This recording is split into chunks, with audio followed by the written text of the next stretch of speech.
तो हमने आपको बच्चों चैप्टर नंबर एक्सरसाइज 1.1 का क्वेश्चन नंबर 1 के अंदर 5 पार्ट दे रखे हैं, जिसमें से हम आपको 3 पार्ट करा चुके हैं, 2 पार्ट और बचे हैं, आज उन्हें हम देखते हैं बच्चों। ठीक है, चीजों को ध्यान से समझिएगा। ठीक है, सबसे पहले स्वतुल्य, सममित और संक्रामक तीनों की कंडीशन आपको पता होनी चाहिए।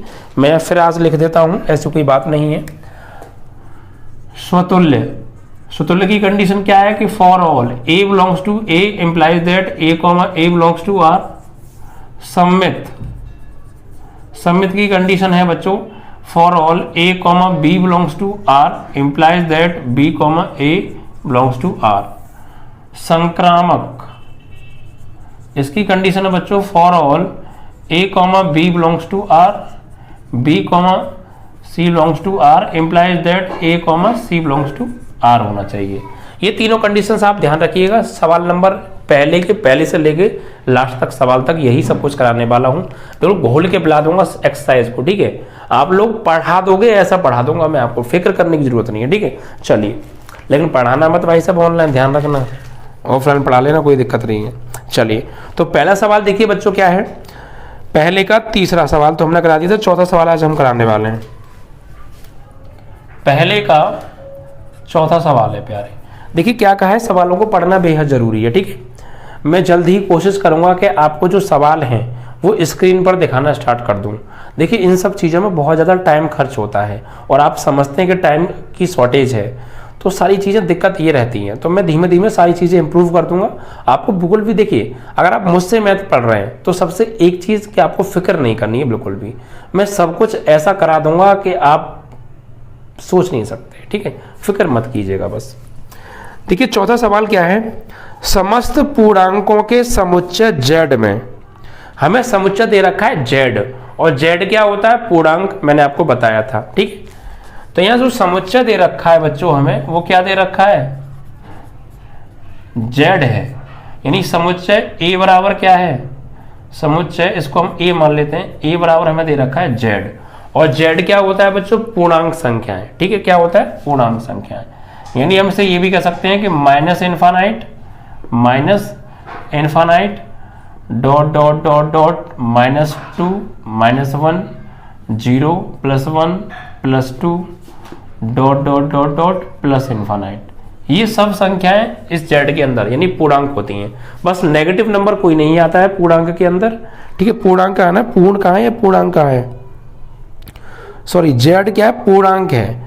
तो आप पूर्णांक है तो ठीक है, पूर्णांक में कोई भी बस जो है आपका नेगेटिव नंबर नहीं आता है। ठीक है बच्चों, पूर्णांक इंटीजर जिसे हम बोलते हैं, पूर्ण नंबर होना चाहिए अपने आप में। 2.3 2.1 ऐसा नहीं हो चाहिए, या तो 2 हो या 3 हो या 1 हो, पॉइंट नहीं चलेगा। ठीक है, तो ये सब नंबर इस z के अंदर आते हैं। ठीक है, आगे बोल रहे हैं हमें एक रिलेशन दे रखा है, संबंध क्या है देखिए बच्चों, संबंध हमें दे रखा है r is equal to what, x, y such that x, y such that x minus y बराबर x minus y बराबर एक पूर्णांक है। एक क्या है, पूर्णांक। ठीक है, ये है बच्चों रिलेशन, और हमें ये बताना है कि ये स्वतुल्य है क्या, संबंध है, संबंध जो है स्वतुल्य, सममित या संक्रामक है या नहीं है, ये आपको बताना है। तो देखिए फिर समझ लीजिए, किसी भी सवाल को करने के लिए इस एक्सरसाइज को हमें 2 चीजें चाहिए। एक हमें चाहिए सेट, वो सवाल में हमें दिया होगा, एक हमें चाहिए रिलेशन, वो भी हमें सवाल में दिया होगा। ठीक है, तो दोनों चीजें हमारे पास यहाँ पर मौजूद है। सेट भी हमारे पास अवेलेबल है और समुच्चय भी हमारे पास अवेलेबल है। अब ये जो समुच्चय, ये जो रिलेशन दे रखा है, ये जो हमें दे रखा है समुच्चय निर्माण विधि में दे रखा है, इसे हम जो है तालिका फॉर्म में कैसे लिखेंगे। ठीक है, देखिए यहां से हम एक रिलेशन बनाएंगे और उस रिलेशन के अंदर क्रमितीय गुण आएंगे, और वही क्रमितीय गुण आएंगे जो इस रिलेशन का पालन कर रहे होंगे। हमें रिलेशन पर फोकस करना है। रिलेशन क्या है हमारा, कि हमें x और y ऐसे पूर्णांक लेने हैं कि x में से जब हम y को घटाएं तो जो रिजल्ट आए, x और y 2 पूर्णांक हमें ऐसे लेने हैं कि जब x में से हम y को घटाएं तो जो रिजल्ट निकल के आए वो भी एक पूर्णांक ही होना चाहिए। ये है रिलेशन। ठीक है, और x और y दोनों ही क्या है, पूर्णांक हैं। ठीक है, तो x भी हमें पूर्णांक लेना है, यानी इसी में से कोई भी लेना है, y भी हमें पूर्णांक लेना है और फिर x में से y को घटाना है। घटाने के बाद जो भी आंसर आएगा अगर वो भी एक पूर्णांक है तो इस रिलेशन में आएगा, अगर वो पूर्णांक नहीं है तो इस रिलेशन के अंदर नहीं आएगा। Is that clear? आ जाइए। तो कुछ भी ले सकते हैं आप लोग, माइनस इनफाइनाइट से लेके प्लस इनफाइनाइट तक कुछ भी ले सकते हैं आप। ध्यान रखिएगा पॉइंट वाली संख्या ना हो, क्योंकि वो पूर्णांक नहीं होती है। ठीक है, चलिए। तो देखिए बच्चों, आप सोचिएगा, ठीक है, मैंने कुछ भी ले सकता हूं, मैं x और y की जगह कोई भी पूर्णांक ले सकता हूं। जैसे मैंने x की जगह लिया 1 और y की जगह लिया वो भी 1 ले सकता हूं, क्योंकि दोनों ही पूर्णांक हैं।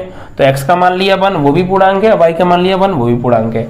अब रिलेशन क्या कह रहा है कि भैया x में से y को घटाओ, यानी x का मान भी 1 और y का मान भी 1 और इसको घटाओ तो क्या आएगा 0। जो रिजल्ट आ रहा है बराबर में, क्या वो भी एक पूर्णांक है? तो 0 पूर्णांक होता है भाई, है। तो ये क्या है? बिलोंग्स टू z, ये पूर्णांक है।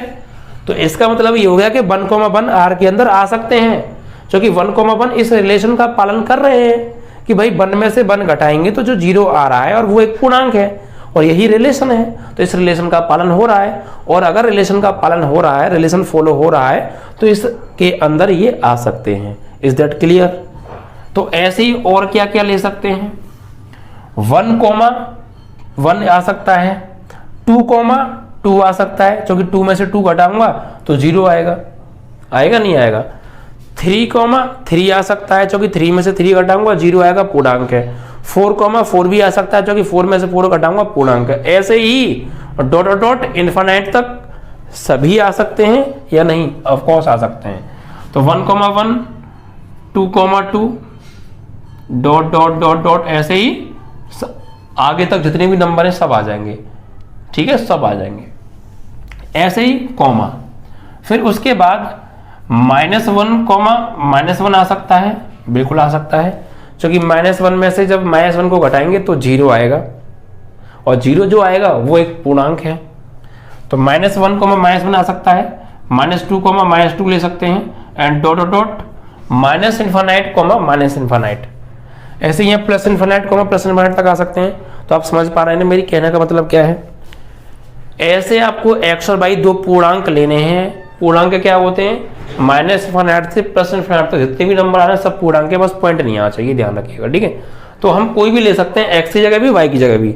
तो हम 1,1 ले सकते हैं, x का मान भी 1 y का मान। देखिए मैं समझाने में टाइम ले रहा हूँ, आप लोग समझ रहे होंगे कि एक सवाल को मैं बहुत देर में करा रहा हूँ, लेकिन मैं जानबूझ के ले रहा हूँ, क्योंकि सवाल में टाइम 2 मिनट में सवाल हो रहा हो उसे 4 मिनट में करो, कोई दिक्कत नहीं है, लेकिन हमारे दिमाग में घुसना चाहिए, ये गारंटी है।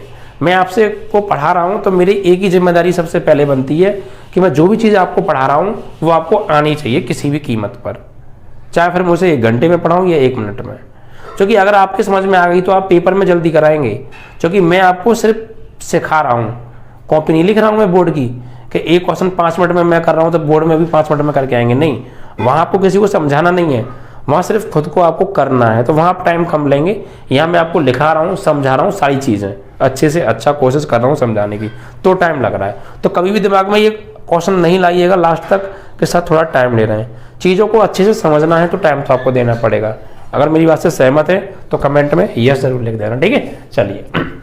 तो देखिए हम x की जगह कोई भी पूर्णांक ले सकते हैं, y की जगह भी वही पूर्णांक ले सकते हैं, और घटाएंगे तो 0 आ रहा है नहीं आ रहा? आ रहा है, वो एक पूर्णांक है। x का मान आप कोई भी पूर्णांक लो, y का मान आप कोई भी पूर्णांक लो, स्वतंत्र है, और फिर x में से y को घटाओ, घटाने के बाद जो आंसर आ रहा है वो भी पूर्णांक है, तो इस रिलेशन में आएगा। तो ये देखिए, क्या ये हमने लिए x y के मान घटाने पे क्या पूर्णांक मिल रहा है? मिल रहा है, तभी तो इसके अंदर आ रहा है। ऐसे ही और क्या क्या ले सकते हैं बच्चों हम?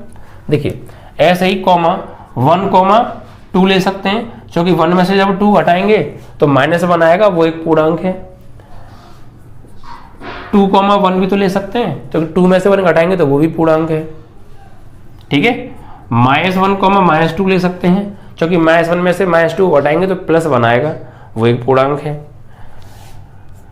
-2,1 भी ले सकते हैं। ऐसे ही 1,3 ले सकते हैं, 3,1 ले सकते हैं, -1, -3 ले सकते हैं, और -3,1 ले सकते हैं। ऐसे ही डॉट डॉट इनफाइनाइट तक बहुत सारे जितने भी नंबर हैं सब ले सकते हैं भाई। 1 के साथ जितने भी नंबर हैं हम सब ले सकते हैं। हम ये ले सकते हैं यहाँ पे कि 1,2 1,3 डॉट डॉट डॉट अनंत तक, 2,2 2,1 आ गया है, वैसे 2,1 है ना, हाँ आ गया है, 2,1 आ गया है, 1,2 भी ऐसे आ गया है, ठीक है, एक बार लिखेंगे, आप कुछ भी ले सकते हैं, और 1,3 भी आ गया है, तो यानी चलो इसे लिखिए मतलब, ठीक है। आप इसको ऐसा करके यार ऐसा लिखो, मेरी बात मानो तो, देखो थोड़ा सा और समझिए, मैं सही से समझाने की कोशिश करूँ।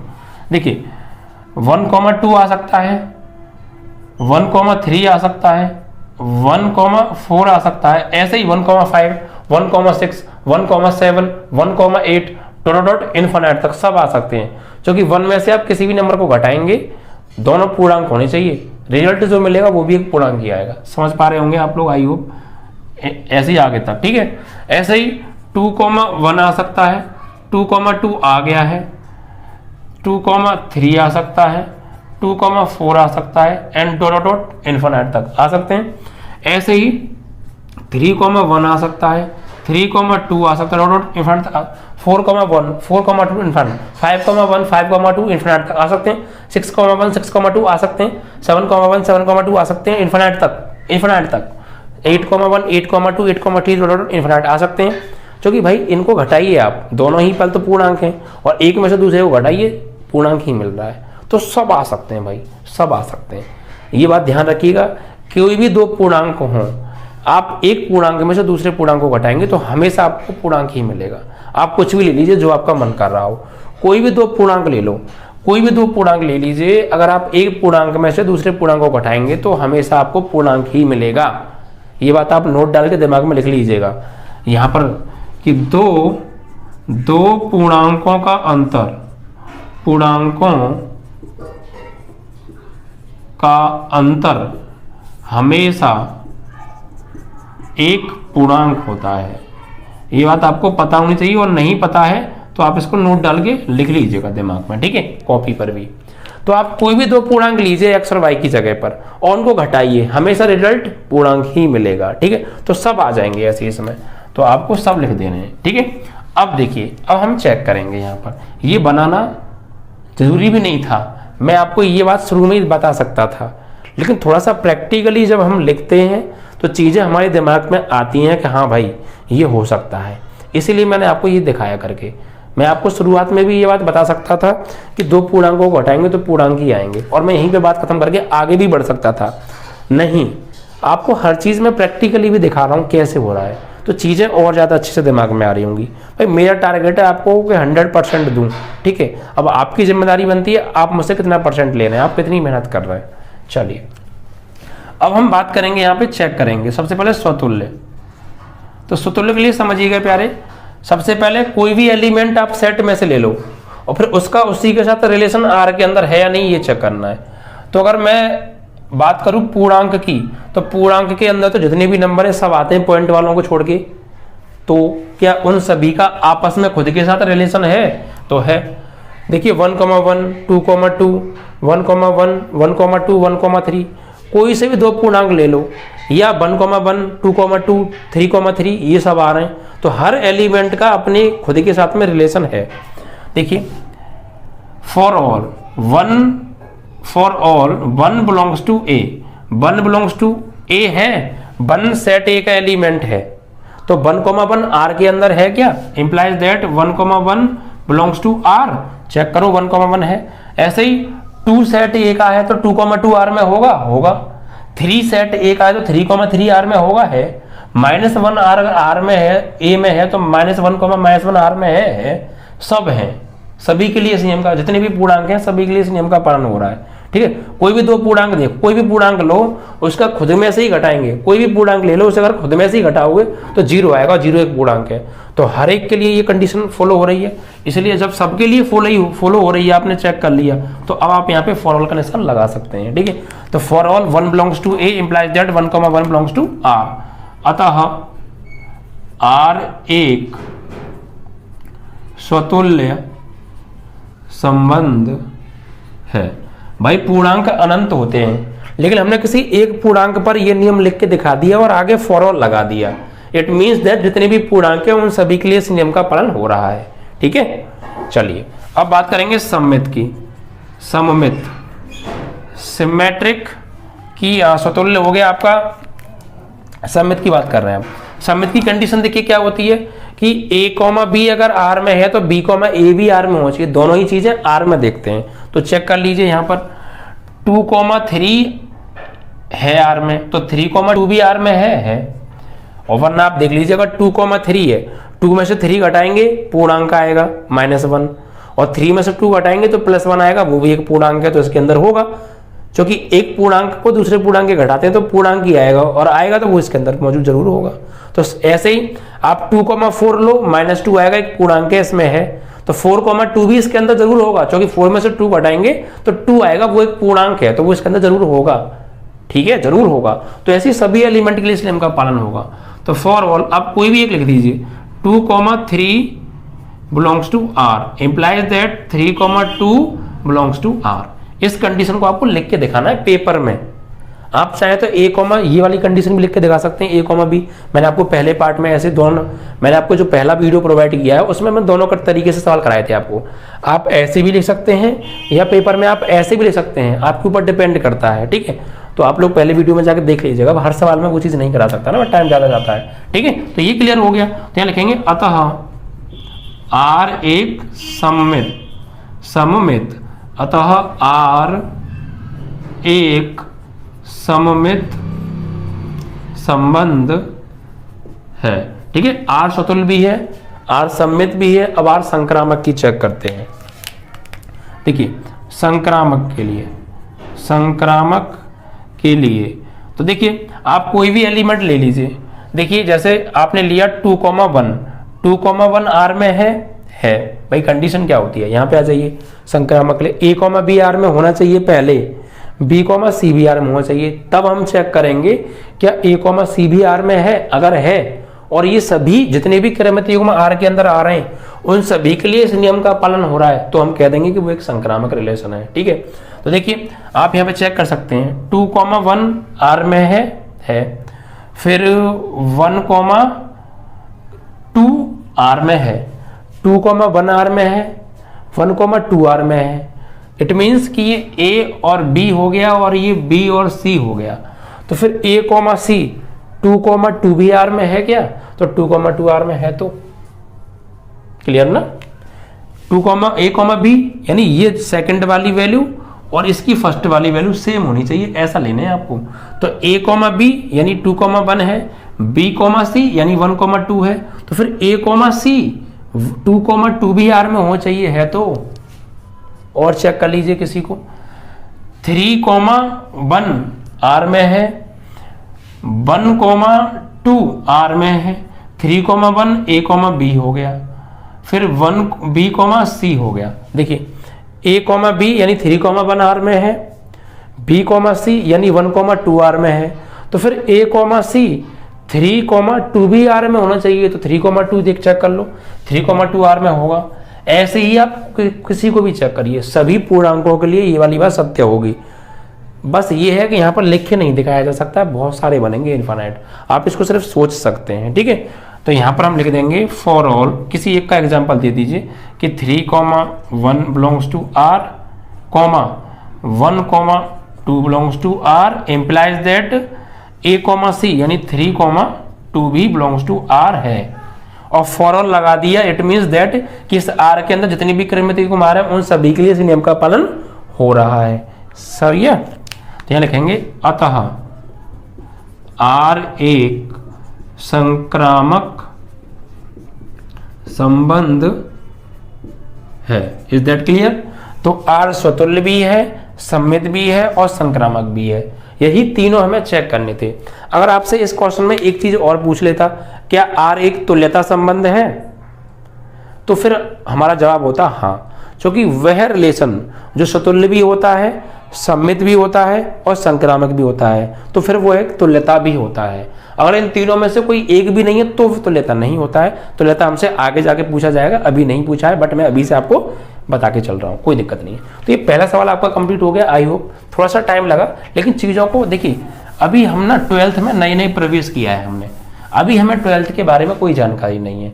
तो मैं उम्मीद आपसे करूँगा कि आप अभी स्लो ही चलें, तो बेहतर रहेगा। अगर आप फास्ट भागोगे तो गिर जाओगे, कोई फायदा नहीं है। फास्ट भागना तब चाहिए जब समय ना हो। समय है, चीज़ों को शुरुआत से पढ़ रहे हैं, जीरो लेवल से पढ़ रहे हैं, बहुत आराम से पढ़िए। और ये जो पहला चैप्टर है ना, ये वाकई में आराम से ही पढ़ने वाला है, वरना भाई ये पहला चैप्टर पल्ले नहीं पड़ता है। आप मुझसे मत पढ़ो, पहले कहीं और जाके पढ़ो इस चैप्टर को, और फिर आप मुझसे आके पढ़ना, आप चौंक जाएंगे। इतना सिंपल आपको पढ़ाने वाला ऑफलाइन तो छोड़ो, आपको ऑनलाइन भी नहीं मिलेगा, ठीक है, उससे बेस्ट पढ़ाऊंगा। तो आपका ये क्लियर हो गया बच्चों। बस धैर्य रखिएगा, पेशेंस मत खोइएगा बिल्कुल भी। आपको धैर्य रखना है मेरे साथ में, तो सब कुछ मिलेगा। टाइम से पहले सब कुछ होगा, बिल्कुल भी फिक्र मत कीजिएगा आगे तक के लिए, ठीक है। तो पहला सवाल आपका कंप्लीट। सिर्फ इन 3 कंडीशंस को याद रखिए, सेक्स ऐसे उड़ा दूंगा, सोच भी नहीं पाएंगे, ठीक है। अगला सवाल देखिए प्यारे। अगला जो सवाल है वो है आपका 5वां, और इस पहले सवाल का लास्ट पार्ट है, यानी फर्स्ट का 5th पार्ट हम इसको कह सकते हैं। देखिए यहाँ पर ये जो सवाल है थोड़ा लैंग्वेज वाला है, चीज़ों को समझने की कोशिश कीजिएगा, समझ में पूरा आएगा, ध्यान दीजिएगा, ठीक। 5वां सवाल देखिए क्या कह रहा है। किसी विशेष समय पर, कोई एक पर्टिकुलर टाइम है, कोई विशेष टाइम है, कोई फिक्स कोई टाइम होगा स्पेशल, ठीक है। उस समय पर किसी नगर के वासियों के समुच्चय में निम्नलिखित संबंध आर है। यानी एक नगर है, कोई नगर होगा, उसमें एक गांव होगा, और गांव में कौन रहते हैं, व्यक्ति रहते हैं, लोग रहते हैं, ठीक है। तो ये बात कर रहे हैं किसी समय की, कि किसी समय पर एक नगर में, एक गांव में व्यक्तियों में कुछ रिलेशन था। एक नगर के गांव में के व्यक्तियों में एक संबंध था। क्या संबंध था भैया, कोई ना कोई संबंध होता ही है भाई। रिलेशन, जब गांव में कुछ लोग रहते हैं तो उनमें कुछ ना कुछ आपस में संबंध रहता है। अब चाचा मामा फूफा भाभी उस पर चले जाइएगा, और भी रिलेशन होते हैं काम करने के, कि भाई हम दोनों एक कंपनी में काम करते हैं, तो हम में क्या रिलेशन है, कि हम में रिलेशन ये है कि हम दोनों एक ही कंपनी में काम कर रहे हैं, ये तो रिलेशन है। हम दोनों एक ही घर में रहते हैं, तो क्या रिलेशन है, हम दोनों में एक ही घर में रहने के लिए का ही तो एक रिलेशन है। समझ में आ रहा है। हम दोनों एक ही जगह पर जाते हैं, तो हमें रिलेशन क्या है, एक ही जगह पर जाना, यही तो रिलेशन है। समझ पा रहे हैं आप बातों को, यही रिलेशन है। और ऐसी ही बातें इस सवाल के अंदर आने वाली हैं, ठीक है बच्चों। ये भी रिलेशन हो सकता है कि भाई तुम अपने भाई से 4 साल बड़े हो, तो ये क्या एक रिलेशन है, समय का, डिफरेंस ऑफ टाइम का रिलेशन है, ठीक है। आप अपने भाई से 5 फुट छोटे हो, ये भी एक रिलेशन है, किसका, लंबाई का। आप अपने भाई से छोटे हो, या तुम्हारा भाई आपसे बड़ा है, तो ये एक रिलेशन है। ये सारी चीजें एक रिलेशन होता है, ठीक है। यही चीजें यहाँ पे हम बात करेंगे। तो पहला सवाल है, उसको लिख लेते हैं। 5वें सवाल के अंदर, पहले के 5वें भाग में 5 ही सवाल है, आइए समझते हैं। तो पहले के 5वें का ए पार्ट बात कर रहे हैं। देखिए इसमें क्या है, यहाँ हमें एक रिलेशन दे रखा है बच्चों, और ये हमें बताना है स्वतंत्र समय संक्रामक है या नहीं है। तो आर हमें एक दे रखा है, रिलेशन क्या है कि x, y सच दैट, यानी x और y इस प्रकार हैं कि x तथा y एक ही स्थान पर कार्य करते हैं। x तथा y एक ही स्थान पर कार्य करते हैं, ठीक है।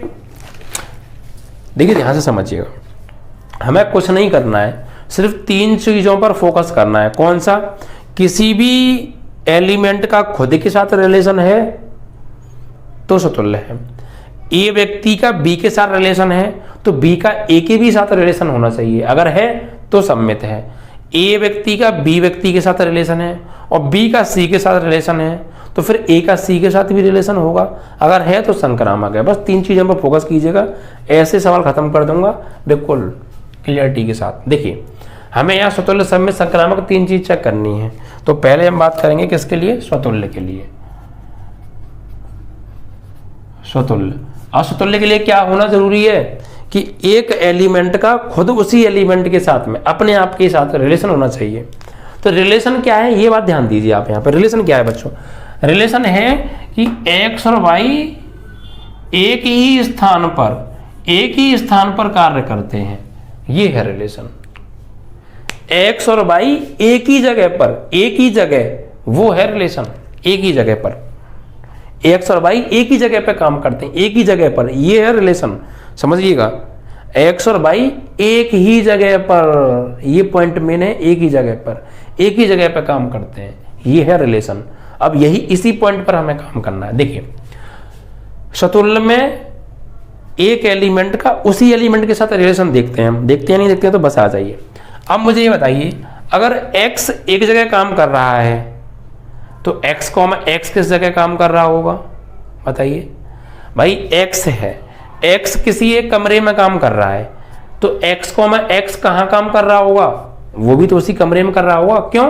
क्योंकि x जो व्यक्ति है और x, x भी तो वही व्यक्ति है, x कोई दो व्यक्ति नहीं है, वही x है जो काम कर रहा था रूम में, तो x, x भी उसी जगह पे काम कर रहा होगा। Is that clear? भाई मैं यहाँ पढ़ा रहा हूँ तो मैं खुद कहाँ पढ़ा रहा हूँ, यहीं तो पढ़ा रहा हूँ, तो मेरे ही साथ रिलेशन है किसका, उसी जगह पढ़ाने का। तो एक व्यक्ति किसी कारखाने में काम कर रहा है, तो वो व्यक्ति कहाँ काम कर रहा होगा, वो खुद वहीं तो काम कर रहा होगा, क्योंकि रिलेशन खुद के साथ देखना है, दूसरे को इन्वॉल्व इसमें नहीं करना है, क्योंकि स्वतुल्य में खुद के साथ रिलेशन करते हैं, काम रिलेशन देखते हैं। तो x अगर किसी जगह काम कर रहा है तो x, x भी उसी जगह काम कर रहा होगा, क्योंकि x, x जो है वो वही व्यक्ति है जो पहले वहां काम कर रहा था। ठीक है, अगर राम किसी कारखाने में काम कर रहा है तो राम कहाँ काम कर रहा है, उसी कारखाने में, राम उसी कारखाने में काम कर रहा है, क्योंकि राम वही है जो पहले राम था, कोई अलग व्यक्ति, दो व्यक्ति नहीं है राम, दो मत समझना, एक ही है। तो उसका खुद के साथ रिलेशन है, जब वो खुद वहां काम कर रहा है तो खुद भी वहीं तो काम कर रहा है, तो ये तो रिलेशन है, उसी जगह काम करने के तो रिलेशन है। समझ में आ रहा है? तो यहां पर हम लैंग्वेज लिख सकते हैं, कोई दिक्कत नहीं है, या फिर ये भाषा भी ले सकते हैं, कोई दिक्कत नहीं है, कि for all x belongs to a implies that x, belongs to r। Direct ये लिख देनी है आपको, ठीक है। या आप थोड़ी सी हिंदी बनाकर भी लिख सकते हैं कि कोई व्यक्ति अगर किसी जगह काम कर रहा है x, तो x, x भी उसी जगह काम करेगा, ये आप लिख सकते हैं, बिल्कुल कोई दिक्कत ऐसी नहीं है। ये कंडीशन लिख दीजिएगा। फिर आप यहाँ पे एक लाइन ब्रैकेट में ये लिख सकते हैं कि x किसी जगह काम कर रहा है तो x, x भी उसी जगह काम करेगा, बिल्कुल करेगा। ठीक है, आप ये बात भी हिंदी में बना के लिखाएंगे तो भी कोई समस्या नहीं है, और साथ में फिर ये कंडीशन और लिखाइएगा। ठीक है, आपका स्वतुल्य हो गया और यहाँ फॉलोअप लगा दिया। अब हम बात करेंगे सममित की। ठीक है, क्या सममित, ठीक है ना भाई। कोई व्यक्ति अगर किसी जगह काम कर रहा है, ए अगर किसी जगह काम कर रहा है तो ए तो उसी जगह काम कर रहा होगा, क्योंकि ए वही ए तो है, कोई अलग नहीं है, ये बात दिमाग में रखिएगा। ठीक है, अब बात करेंगे सममित के बारे में। तो सममित की कंडीशन क्या होती है, ए और बी दोनों अलग अलग हैं। यहाँ पर ए जो है और ये ए है, ये तीनों एक ही चीज है, वही व्यक्ति है, ये ए अलग नहीं है। लेकिन यहाँ ए और बी अलग अलग हैं। ए बी अगर किसी जगह है तो बी ए भी उसी जगह होना चाहिए, ये तो रिलेशन है। रिलेशन क्या है, एक ही स्थान पर। तो आप ध्यान दीजिए, मैं जो बता रहा हूँ, ए और बी दो व्यक्ति हैं, वो किसी कारखाने में काम कर रहे हैं, तो भाई ए और बी किसी एक जगह काम कर रहे हैं, तो बी और ए कहाँ काम कर रहे होंगे, वो भी तो वहीं कर रहे होंगे, क्योंकि उनका क्रम ही तो बदल दिया है। क्रम बदलने से वो जिस जगह काम कर रहे थे वो जगह नहीं बदल जाएंगी। ए और बी किसी कारखाने में काम कर रहे हैं, भाई ए और बी दो व्यक्ति हैं, वो किसी कारखाने में जाते हैं काम करने, और एक कारखाने में काम कर रहे हैं। वो ये शर्त जरूरी है कि वो एक कारखाने में काम करने चाहिए, तब हम चेक करेंगे उनका रिवर्स। तो अगर ए बी किसी एक कारखाने में काम करते हैं तो आप मुझे खुद बता दीजिए बी ए कहाँ काम कर रहे होंगे, तो वो भी तो उसी कारखाने में कर रहे होंगे ना, उसी जगह पर, तो बस उसी स्थान पर। यही तो रिलेशन है। राम और श्याम किसी फैक्ट्री एक्स में काम कर रहे हैं, मेरी बात सुनिएगा, राम और श्याम किसी फैक्ट्री एक्स में काम कर रहे हैं, तो श्याम और राम कहाँ काम कर रहे होंगे, वो भी तो उसी फैक्ट्री एक्स में ही काम कर रहे होंगे, नहीं कर रहे होंगे, क्योंकि राम और एक्स और राम और श्याम बोल दो या श्याम और राम बोल दो, है तो वही व्यक्ति, बस उनका आगे पीछे क्रम ही तो बदल गया है, काम तो वही कर रहे होंगे ना। इज दैट क्लियर ना?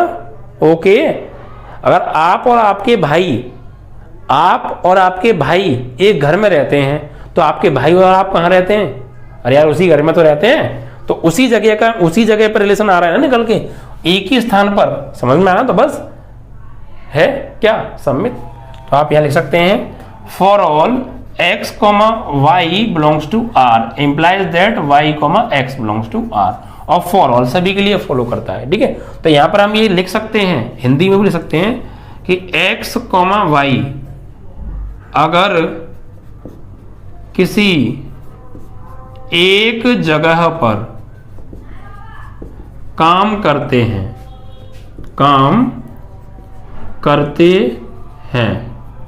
तो y, x भी तो उसी जगह काम करते होंगे, भी उसी जगह काम करते हैं होंगे, काम जरूर करते होंगे, ये लिख सकते हैं काम जरूर करते होंगे, ठीक है। ये बात आपको लिख देनी है बना के। तो और ये ऊपर कंडीशन लिख देनी है। देखिए अगर आप ये लाइन ना लिखे हैं तब भी सवाल ठीक है, बस ये थोड़ा सा ये ऊपर से मक्खन लग जाए और कुछ नहीं है, ठीक है। चलिए थोड़ा टीचर पे इंप्रेशन अच्छा पड़ेगा और कोई ऐसी दिक्कत नहीं है। अब संक्रामक की बात कर लेते हैं भाई। तो संक्रामक के लिए देखिए क्या करेंगे, संक्रामक की कंडीशन पे आ जाइए आप। संक्रामक की कंडीशन क्या होती है कि अगर a, b r में है, b, c r में है, तो a, c भी r में होना चाहिए। इट मीन्स दैट, मेरी बात समझिएगा, अब मैं आपको यहां से इस रिलेशन पे ला रहा हूं। सपोज 3 व्यक्ति हैं a, b, c, ओके, 3 व्यक्ति हैं a, b, c, a और b किसी एक कंपनी में काम कर रहे हैं। सुनिएगा मेरी बात को ध्यान से, a और b किसी एक कंपनी में काम कर रहे हैं और b और c भी किसी एक कंपनी में काम कर रहे हैं। तो फिर a, c भी तो उसी कंपनी में काम कर रहे होंगे, क्योंकि b एक ही कंपनी में काम कर रहा है, a के साथ भी उसी कंपनी में था और c के साथ भी उसी कंपनी में था, तो फिर a और c भी तो उसी कंपनी में होंगे या नहीं होंगे? भाई आप 3 भाई हैं, एग्जाम्पल लीजिए, आप 3 भाई हैं, आपका पहले भाई और नहीं, आप बीच वाले हैं और आपसे एक बड़े हैं और एक आपसे छोटे हैं, 3 भाई हैं आप। तो बड़े भाई और आप बीच वाले दोनों एक घर में रहते हैं और आप और आपका छोटे भाई जो है वो भी एक घर में रहते हैं और आप एक ही घर में रहते हैं, 2 घर में नहीं रह सकते, ध्यान रखिएगा। तो आपके बड़े भाई और आप एक घर में रहते हैं और आप और आपके छोटे भाई एक घर में रहते हैं, तो आपके बड़े भाई और आपके छोटे भाई भी तो एक ही घर में रहते होंगे, क्योंकि एक ही घर में तो आप रहते हैं। और जब जिस घर में आप अपने बड़े भाई के साथ रह रहे थे उसी घर में आप अपने छोटे भाई के साथ रहते हैं, तो ऑफकोर्स फिर बड़े भाई और छोटे भाई भी उसी घर में रहते होंगे। Is that clear? समझ में आ रही है बातें? तो बस समझ में आनी चाहिए बस। तो संक्रामक में भी हम यही बात लिख देंगे, लिखना हमें ऐसे है, मेरा काम है समझाना, आप समझ गए होंगे आई होप, ठीक है। तो यहां पर आप लिख देंगे फॉर ऑल कि अगर x और y किसी एक जगह काम कर रहे हैं और y और z भी किसी एक जगह काम कर रहे हैं, ये 2 शर्तों का पालन होना जरूरी है, तब जाके हम तीसरी को चेक करेंगे। अगर इन दोनों में से कोई एक शर्त का पालन नहीं हुआ तब तीसरी को चेक करने की जरूरत नहीं है, फिर तो होगा ही नहीं संक्रामक।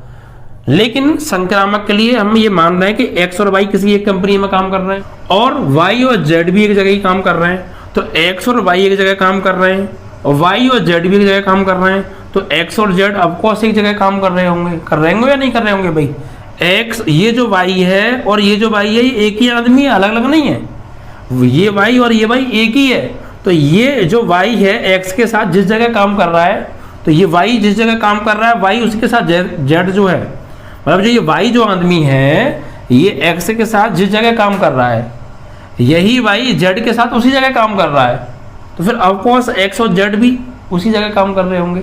समझ पा रहे हैं ना आप? समझ पा रहे हैं? तो मतलब x y के साथ x और y r से संबंधित है, y और z भी r से संबंधित है, तो x और z भी r से संबंधित होंगे, क्योंकि संबंध क्या है? एक जगह काम करने का, एक ही स्थान पे काम करने का, ठीक है। तो implies that x, z belongs to r, ठीक है। x और y एक जगह काम कर रहे हैं, y और z एक जगह काम कर रहे हैं, तो ऑफकोर्स x और z भी एक जगह काम कर रहे होंगे, ठीक है। क्लियर ना? चलिए यहाँ लिख देंगे अतः r एक संक्रामक संबंध है, ठीक है। देखिए r स्वतुल्य भी है, सम्मित भी है और संक्रामक भी है। आई होप कि आपको क्लियर हो गया होगा। चीज़ों को समझने की कोशिश करनी है, रिलेशन पे फोकस करना है कि रिलेशन है क्या। रिलेशन है एक्स और वाई एक ही जगह काम करते हैं, तो ये एक ही जगह काम करना, इस चीज़ को हमें हर जगह लेके चलना है, ठीक है। तो ये पहला इसका पार्ट था 5th का ए। अब सेकंड की बात करेंगे, सेकंड में हमें क्या दे रखा है, रिलेशन, ठीक है।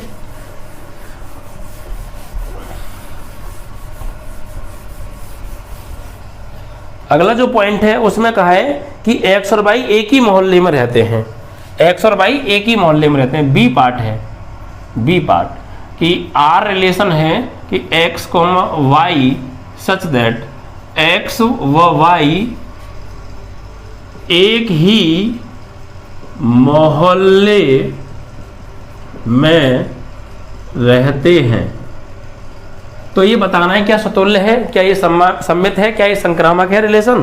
तो देखिए बच्चे ये कुछ एक जैसा ही नहीं हो गया जो मैंने अभी कराया था, एक ही मोहल्ले में रहते हैं या एक ही जगह काम करते हैं, बात तो एक ही होगी ना लगभग लगभग, कुछ कुछ बस वहाँ काम करने की थी या रहने की है, चीज़ तो एक ही, मतलब तरीका तो एक ही रहा ना। तो देखिए समझिए, सबसे पहले बात करेंगे स्वतुल्य के लिए, चीज़ों को समझना, ठीक है। स्वतुल्य के लिए तो स्वतुल्य में क्या करेंगे भाई, किसी भी जो है एलिमेंट का रिलेशन खुद के साथ वही होना चाहिए जो हमें दे रखा है। तो रिलेशन क्या है, एक ही मोहल्ले में रहना, एक ही मोहल्ले में रहना, यही रिलेशन है, इसी पर हमें फोकस करना है। तो देखिए बच्चों एक्स कॉमा वाई एक ही मोहल्ले में रहते हैं। तो अब देखिए कोई व्यक्ति है, स्वतुल्य की बात कर रहे हैं, स्वतुल्य के लिए एक एलिमेंट की बात की जाती है और उसका उसी के साथ रिलेशन चेक किया जाता है, क्लियर। तो अगर मान लीजिए कोई व्यक्ति है वो किसी मोहल्ले में रह रहा है, तो वो व्यक्ति खुद कहाँ रह रहा होगा, तो भाई वो व्यक्ति खुद भी तो उसी मोहल्ले में रह रहा होगा। अगर एक्स मोहल्ले में, एक्स किसी मोहल्ले में रहता है तो एक्स कहाँ रहता होगा, उसी मोहल्ले में रहता होगा।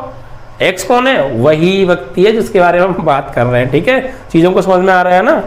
अगर मान लीजिए आप अपने घर में रहते हैं, तो अगर मैं ये पूछूं आप कहाँ रहते हैं, तो भाई अपने घर में ही रहते हैं, क्लियर ना, उसी घर में रहते हैं जहाँ भी हम बात कर रहे थे। तो एक्स जिस मोहल्ले में रहता है वहीं एक्स भी रहता है, कौन, वही रहता है, नहीं तो खुद के साथ आर रिलेशन है या नहीं है, खुद के साथ चेक करना है भाई। स्वतुल्य में क्या करना है, खुद के साथ। एक्स जिस मोहल्ले में रहता है उसी मोहल्ले में एक्स रहता है, तो खुद के साथ आर रिलेशन है, क्लियर ना। क्या लिखेंगे, for all X belongs to A implies that X comma x belongs to R. अतः आर एक स्वतुल्य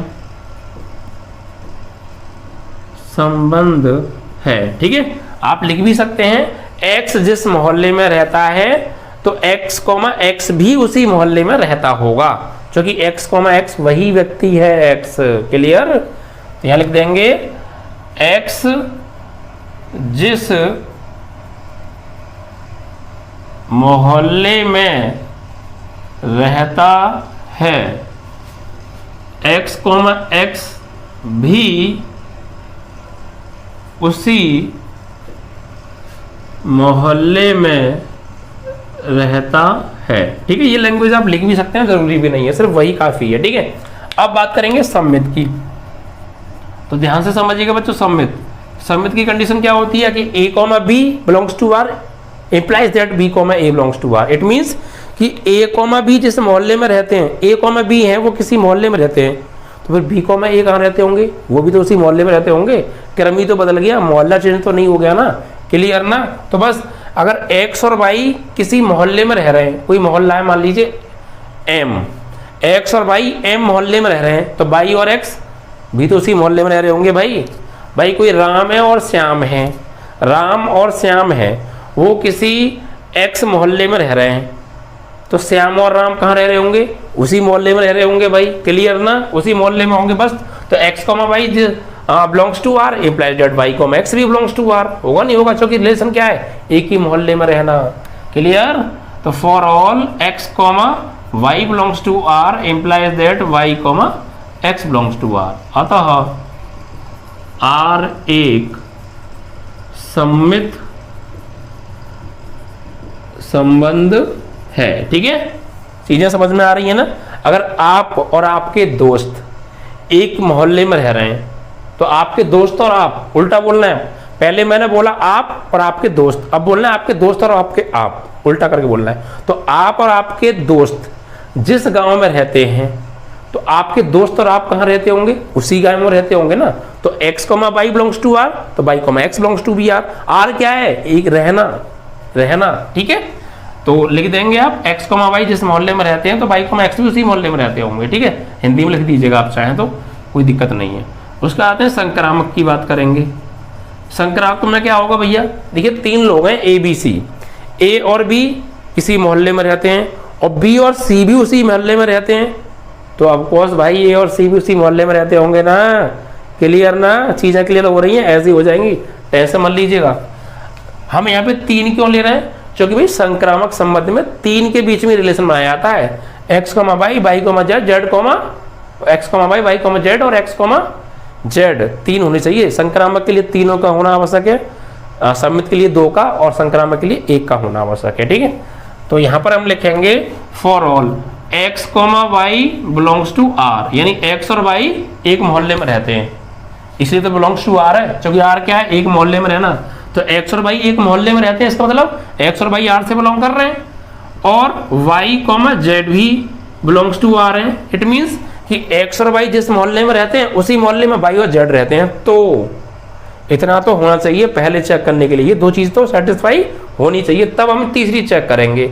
x और y उसी मोहल्ले में रह रहे हैं, y और z उसी मोहल्ले में रह रहे हैं, तो सीधी सी बात है यार, x और z भी तो उसी मोहल्ले में रह रहे होंगे या नहीं रह रहे होंगे, बिल्कुल ठीक है। तो implies that x, z belongs to r, अतः r एक संक्रामक संबंध है या नहीं है, क्लियर ना। चलिए, तो ये स्वतुल्य भी है, सम्मित भी है, संक्रामक भी है।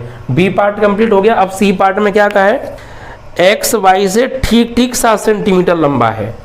सी पार्ट में क्या कहा है, देखिए आर एक रिलेशन दे रखा है कि x, y such that x y से ठीक 7 सेंटीमीटर लंबा है। रिलेशन है, ये रिलेशन क्या है, 7 सेंटीमीटर लंबा, ये है रिलेशन, इस पर हमें फोकस करना है। रिलेशन है 7 सेंटीमीटर लंबा होना, ठीक है। तो देखिए सबसे पहले सतुल्य की बात करते हैं। तो भाई कॉन्सेप्ट क्या है, रिलेशन क्या, रिलेशन पर फोकस करना है, 7 सेंटीमीटर लंबा होना। तो सतुल्य में खुद के साथ संबंध चेक करते हैं। तो आप मुझे ये बताइएगा, कोई भी हो क्या वो खुद से 7 सेंटीमीटर लंबा हो सकता है? क्या आप खुद से ही 7 सेंटीमीटर लंबे हैं क्या? नहीं हो सकते ना। तो फिर किसी एलिमेंट का खुद के साथ ही ये रिलेशन बन सकता है क्या? नहीं बन सकता भाई। कोई भी व्यक्ति हो या कोई भी एलिमेंट हो या कोई भी हो यार, एनी बॉडी, क्या वो खुद से 7 सेंटीमीटर लंबा हो सकता है? ऑफ कोर्स नहीं हो सकता यार। तो उसका उसी के साथ ये रिलेशन तो बिल्कुल नहीं बन सकता। क्लियर ना, समझ में आ रही है बात? कोई भी व्यक्ति खुद से 7 सेंटीमीटर लंबा नहीं हो सकता। और रिलेशन क्या है, 7 सेंटीमीटर लंबा होना, इसीलिए हम लंबे की ही बात कर रहे हैं। तो कोई भी एलिमेंट का खुद के साथ रिलेशन इसके अकॉर्डिंग नहीं होगा, ठीक है। तो कोई भी व्यक्ति खुद से 7 सेंटीमीटर लंबा नहीं हो सकता। तो यहाँ पे लिखेंगे for all x belongs to a implies that x, does not belongs to r। x जो है खुद से 7 सेंटीमीटर लंबा नहीं हो सकता। इट मीन्स x का x के साथ रिलेशन नहीं बन सकता, ठीक है। यहाँ लिखेंगे r, अतः r स्वतुल्य संबंध नहीं है। r जो है स्वतुल्य संबंध नहीं है। दूसरा सममित संबंध। अब सममित की बात करेंगे। रिलेशन यही लेके आना है हर बार, जो कहा है प्रश्न में उसके अकॉर्डिंग चलना है। अब ये बताइए भाई सममित की कंडीशन क्या होती है कि a, b belongs to r, b, c belongs to r। Oh sorry, a, b belongs to r implies that b, a belongs to r। तो अब आप चेक कीजिए कि भैया x y से 7 सेंटीमीटर लंबा है। मान लीजिए x रिलेशन क्या है, x y से 7 सेंटीमीटर लंबा है। तो भाई x जो है y से 7 ज़्यादा है, तो क्या y x से 7 ज़्यादा हो जाएगा? फिर ऑफ कोर्स नहीं हो सकता भाई। x जो है y से 7 ज़्यादा है। मान लीजिए ये है y, तो ये हो गया, यहाँ से मापें, ये तो हो गया y और ये हो गया x। तो भाई जब x जो है y से बड़ा है, x जो है y से बड़ा है, तो क्या भैया y x से बड़ा हो जाएगा? फिर ऑफकोर्स नहीं हो सकता। हम बड़ा ही क्यों ले रहे हैं? क्योंकि रिलेशन में बड़े की कहा गया, लंबे की कहा गया लंबा। x अगर y से 7 सेंटीमीटर लंबा है तो फिर क्या y x से 7 सेंटीमीटर लंबा हो सकता है? बिल्कुल नहीं हो सकता, छोटा होगा वो तो, बड़ा कहाँ होगा। ठीक है, अगर आप अपने भाई से 7 सेंटीमीटर लंबे हैं तो क्या आपका भाई आपसे भी 7 सेंटीमीटर लंबा हो सकता है? नहीं। जब आप उससे 7 सेंटीमीटर लंबे हैं तो आपका भाई तो आपसे 7 सेंटीमीटर छोटा होगा ना, लंबा तो नहीं हो सकता। तो मतलब a, b belongs to r तो है, यानी x, y belongs to r तो है कि x y से तो 7 सेंटीमीटर लंबा है, x y से तो 7 सेंटीमीटर लंबा है, लेकिन y x से 7 सेंटीमीटर लंबा नहीं है। तो इट मीन्स कि x, y तो बिलोंग कर रहा है r से, ये relation, but y, x does not belongs to r। ठीक है, तो यहाँ लिखेंगे for all x, y belongs to r, यानी x y से 7 सेंटीमीटर लंबा है, implies that y, x does not belongs to r। y x से 7 सेंटीमीटर लंबा नहीं है भैया, छोटा होगा वो तो। समझ पा रहे हैं ना बातों को? बस, तो बस यहाँ पे ही लिख दीजिए, अतः r a सममित संबंध नहीं है। ठीक है भाई, जब कोई एक व्यक्ति दूसरे से 7 सेंटीमीटर लंबा है तो फिर दूसरा पहले से 7 सेंटीमीटर लंबा नहीं हो सकता, वो तो छोटा होगा ना 7। तो x, y belongs to r तो है, but y, x does not belongs to r। It means we can say this relation is not symmetric relation. Clear? अब इसके बाद तीसरा आएगा आपका संक्रामक। तो भाई संक्रामक की कंडीशन क्या है? देखिए, संक्रामक में 3 लोगों का होना आवश्यक है, 3 चीजों का। अगर मैं ये कहूँ कि 3 है, x, y और z, x जो है y से 7 लंबा है और y z से 7 लंबा है, तो क्या फिर x z से 7 हो जाएगा? 7 नहीं 14 होगा। देखो देखो ध्यान समझिए, ये x है, x है, x y से कितना है? देखो x y से 7 ज़्यादा है, ये 7 ज़्यादा है, और जो y है वो z से 7 ज़्यादा है। चीज़ों को समझना, जो x है वो y से 7 सेंटीमीटर ज़्यादा है और y है वो z से 7 सेंटीमीटर ज़्यादा है। तो क्या x z से 7 ज़्यादा होगा? 7 कहाँ ज़्यादा होगा भैया? यहाँ से लेके यहाँ तक 7 और 7 14 हो गया। समझाने के लिए कह रहा हूँ, समझ में आ गया नहीं आ गया? तो x y से 7 ज़्यादा है, ठीक है, y z से 7 ज़्यादा है, ठीक है, तो क्या x z से भी 7 ज़्यादा होगा? नहीं होगा। तो मतलब कि x, y belongs to r तो है, y, z भी बिलोंग्स टू r है, बट x, z जो है does not belongs to r है। क्लियर ना? x अगर y से 7 सेंटीमीटर लंबा है, y z से 7 सेंटीमीटर लंबा है, तो फिर x z से 14 सेंटीमीटर लंबा होगा, 7 नहीं होगा। ठीक है, तो यहाँ हम लिख देंगे कि for all x, y belongs to r। हमने मान लिया कि भाई x y से 7 सेंटीमीटर लंबा है, बिलोंग कर रहा है r से, और y, z belongs to r। हमने ये भी मान लिया कि भाई x y से 7 सेंटीमीटर लंबा है और y z से 7 सेंटीमीटर लंबा है। तो क्या x z से 7 सेंटीमीटर लंबा होगा? नहीं, तो 14 होगा ना। ये y और ये y एक ही व्यक्ति है, तो यहाँ लिखेंगे implies that x, z does not belongs to r, क्योंकि 7 सेंटीमीटर लंबा होना कहा गया है, 7 सेंटीमीटर, बट जबकि x y से 7 ज़्यादा है, y z से 7 ज़्यादा है, तो फिर x तो z से 14 ज़्यादा हो जाएगा, 7 नहीं होगा, तो does not belongs to r कर रहा है। तो लिखेंगे अतः r a संक्रामक संबंध नहीं है। क्लियर ना? चलिए, तो इस तरीके से आपका ये भी खत्म हो गया। अब आगे बढ़ेंगे और अगले को समझेंगे। तो चीज़ों को आपको समझना है, रटना नहीं है। आप रटेंगे तो समस्या आपके लिए खड़ी होगी। मैं आपको हर चीज़ को बहुत क्लियरिटी के साथ समझाने की कोशिश कर रहा हूँ, आई होप आप समझ भी रहे होंगे। ठीक है, इसके बाद जो अगला है वो ये है कि ये एक्स वाई की पत्नी है, जो इसका डी पोर्शन है। डी रिलेशन क्या दे रखा है? X comma Y such that x y की पत्नी है, वाई की पत्नी है। तो भाई एक्स वाई की पत्नी है, ठीक है, कोई दिक्कत नहीं है, ये रिलेशन है। अब स्वतुल्य की अगर हम बात करें, स्वतुल्य में क्या होता है? ये जो रिलेशन दे रखा है ये खुद के साथ चेक करना है। तो एक्स वाई की पत्नी है, तो वाई की पत्नी है, ये पत्नी रिलेशन है। तो ये बताइए स्वतुल्य में क्या करते हैं, खुद के साथ रिलेशन बनाते हैं। तो क्या बताइए, कोई भी खुद की पत्नी हो सकता है क्या? कोई भी व्यक्ति हो या कोई भी औरत हो या कोई भी व्यक्ति कुछ भी हो, क्या वो खुद की पत्नी हो सकता है भैया? नहीं हो सकता यार। पत्नी तो दूसरे का हुआ जाता है, खुद का थोड़ी हुआ जाता है। कोई लेडी है, क्या वो खुद की पत्नी हो जाएगी? नहीं, वो तो किसी पुरुष की पत्नी हो सकती है। वो खुद की पत्नी कैसे हो जाएगी? खुद की पत्नी नहीं हो सकती, तो खुद के साथ रिलेशन नहीं है ना। खुद के साथ ये जो रिलेशन दे रखा है वो रिलेशन तो नहीं बन रहा ना। तो कोई भी वोमेन, कोई भी औरत खुद की पत्नी नहीं हो सकती, वो तो किसी जेंट्स की पत्नी होगी, लेकिन खुद की पत्नी नहीं हो सकती। कुल मिला के इतना तो क्लियर है, खुद का पत्नी तो कोई नहीं हो सकता ना।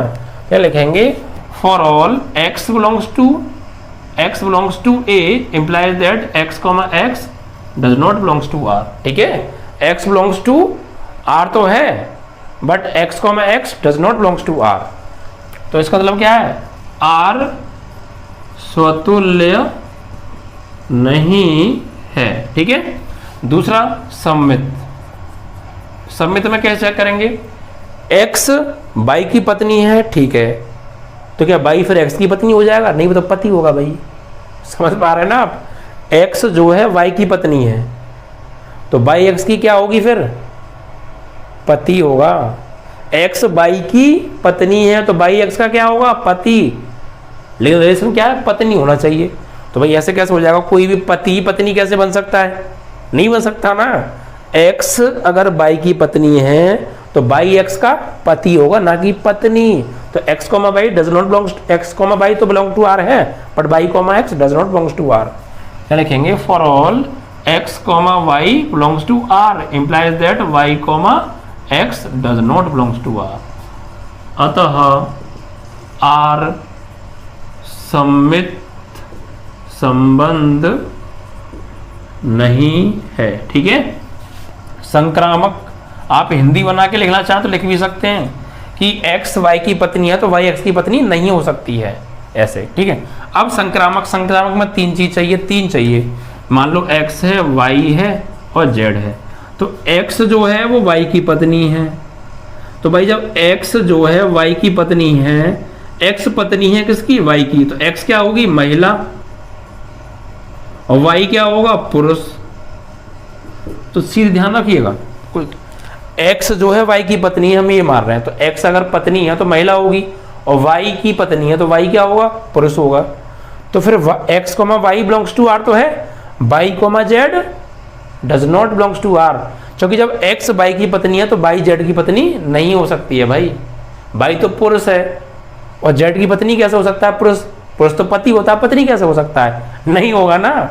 समझ पा रहे हैं आप? तो x, y belongs to r तो है, y, z ही बिलोंग्स टू r नहीं है। और 1% हो भी जाता, वैसे हो नहीं सकता। x y की पत्नी है, y z की पत्नी है, तो ये इसकी पत्नी नहीं हो सकती। तो यहाँ पे हम सीधे लिख देंगे, for all x, y belongs to r। भाई x y की पत्नी है, और y, z does not belongs to r। हो ही नहीं सकता भाई। जब x y की पत्नी है तो y z की पत्नी कैसे हो जाएगी? वो तो पति होगा, वो भी x का। ठीक है। तो जब ई से बिलोंग नहीं करेगा तो इम्प्लाइज दैट जब x, y belongs to r कर रहा है और y, z does not belongs to r, y, z r से बिलोंग कर ही नहीं रहा है, तो फिर x, z तो वैसे भी नहीं करेगा, x, z does not belongs to r। लिख देंगे, अतः r एक संक्रामक संबंध नहीं है। ये सब तीन कंडीशन चेक करनी है बार बार। ठीक है। तो ये आपका डी भी खत्म हो गया। अब एक लास्ट पार्ट और बचता है इसका, ई, एक्स वाई के पिता हैं, ई पार्ट। रिलेशन क्या दे रखा है कि x, y such that x y के पिता हैं, y के पिता हैं। तो भैया ध्यान दीजिएगा, रिलेशन क्या है? x y का पिता है। तो बात करेंगे सबसे पहले स्वतुल्य के बारे में। स्वतुल्य, स्वतुल्य में क्या होता है? खुद के साथ आर रिलेशन बनाना पड़ता है। रिलेशन क्या है? पिता होना। रिलेशन क्या है? पिता होना। तो खुद के साथ रिलेशन बनाना है स्वतुल्य में। तो ये बताइए, कोई भी हो, क्या वो खुद का पिता हो सकता है? कोई भी पर्सन खुद का पिता कैसे हो सकता है भाई? नहीं हो सकता। कोई भी हो, चाहे वो खुद का पिता नहीं हो सकता है। ठीक है, तो सीधी सी बात है, आप समझ रहे होंगे, इसमें कोई ज़्यादा वो नहीं है। ठीक है, तो for all x belongs to a implies that x, x does not belongs to r, अतः r स्वतुल्य संबंध नहीं है। ठीक है, सममित, सममित में आ जाते हैं। अब ध्यान दीजिएगा, x y का पिता है, ठीक है, मान लेते हैं भाई x y का पिता होगा, तो फिर y x का क्या होगा, बेटा, पिता तो नहीं हो सकता ना, लेकिन रिलेशन क्या है, पिता का होना, तो सीधी सी बात है, ये भी आप समझ गए। अगर x y का पिता है तो y x का बेटा होगा, ना कि पिता होगा। फिर तो x, y बिलोंग्स टू तो r है, but y, x does not belongs to r, पिता नहीं हो सकता y x का, बेटा होगा। तो फॉर ऑल यहाँ लिखेंगे x, y belongs to r, ये हमने मान लिया कि x y का पिता है, तो इम्प्लाइज दैट y, x, क्या y x का पिता होगा, फिर नहीं हो सकता, does not belongs to r, अतः r एक सममित संबंध नहीं है। क्लियर। अब संक्रामक की बात कर लेते हैं भाई, आप समझ पा रहे होंगे सारी चीजों को, समझ में भी आ गया हो। संक्रामक में 3 चाहिए, x मान लो, y मान लो, z मान लो। अब ये बोल रहे हैं x y का पिता है, x y का पिता है, और जो y है वो z का पिता है। क्लियर हो सकता है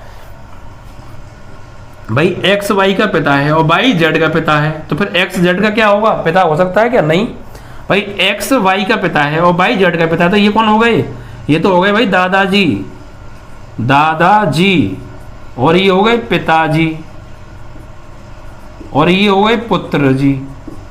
अब आप मुझे बता दीजिए, ये x जो है y का क्या है, x y का पिता है और y x का पिता है, तो फिर x z का कौन हो गया, फिर x z का दादा हो गया।